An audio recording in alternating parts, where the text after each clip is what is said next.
क्या ईरान के हमलों से हिल गया अमेरिका? क्या अब बदलेगी पश्चिम एशिया में पूरी सैन्य रणनीति? अरबों डॉलर के नुकसान के बाद अमेरिकी ठिकानों की सुरक्षा पर बड़ा संकट। नमस्कार, मैं हूं साक्षी झा और आप देख रहे हैं न्यूज 18 का डिजिटल प्लेटफॉर्म। ईरान और अमेरिका के बीच भले ही युद्ध अब थम गया हो, लेकिन इस संघर्ष की असली कीमत अब सामने आ रही है। ताजा रिपोर्ट में दावा किया गया है कि ईरानी मिसाइल और ड्रोन हमलों से पश्चिम एशिया में अमेरिकी सैन्य ठिकानों को भारी नुकसान पहुंचा है।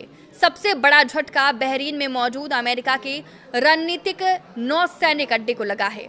द वॉल स्ट्रीट जर्नल की रिपोर्ट के मुताबिक फरवरी से जून के बीच हुए हमलों में बहरीन स्थित नेवल सपोर्ट एक्टिविटी बेस पर कमांड मुख्यालय, कम से कम 12 इमारती और 2 सैटेलाइट कम्युनिकेशन टर्मिनल क्षतिग्रस्त हुए। हालांकि अमेरिकी रक्षा विभाग ने नुकसान का पूरा ब्यौरा अब तक सार्वजनिक नहीं किया है। ये बेस अमेरिकी नौसेना की 5th फ्लीट का मुख्यालय है और पश्चिम एशिया में अमेरिका के सैन्य अभियानों का सबसे अहम केंद्र माना जाता है। अमेरिकी सेना का दावा है कि हमलों के बावजूद किसी बड़े सैन्य अभियान पर असर नहीं पड़ा, क्योंकि अधिकतर सैनिकों को पहले ही सुरक्षित स्थानों पर भेज दिया गया था। रिपोर्ट के अनुसार सिर्फ बहरीन ही नहीं बल्कि पूरे क्षेत्र में कम से कम 20 अमेरिकी सैन्य और राजनयिक ठिकानों को भी निशाना बनाया गया। इसके बाद अमेरिका अपनी सैन्य रणनीति की व्यापक समीक्षा कर रहा है। अमेरिकी अधिकारियों के मुताबिक कई बड़े बदलावों पर विचार किया जा रहा है।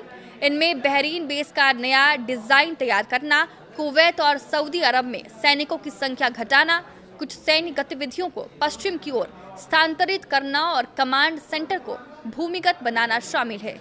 इतना ही नहीं, कुछ सैनिक क्षमताओं को इजराइल शिफ्ट करने का विकल्प भी चर्चा में है।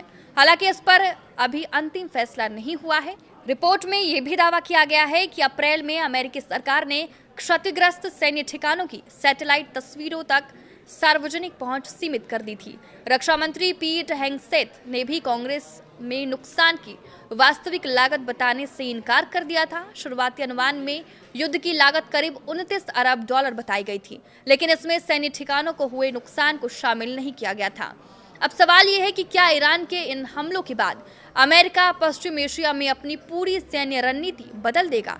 रिपोर्ट के मुताबिक केवल बहरीन स्थित एनएसए बेस के पुनर्निर्माण पर करीब 40 करोड़ डॉलर खर्च हो सकते हैं, जबकि पूरे क्षेत्र में अमेरिकी ठिकानों को हुए नुकसान का अनुमान 2.2 अरब से 5.1 अरब डॉलर के बीच लगाया गया है। ये जानकारी मुख्य रूप से द वॉल स्ट्रीट जर्नल और CIS के आकलनों पर आधारित है।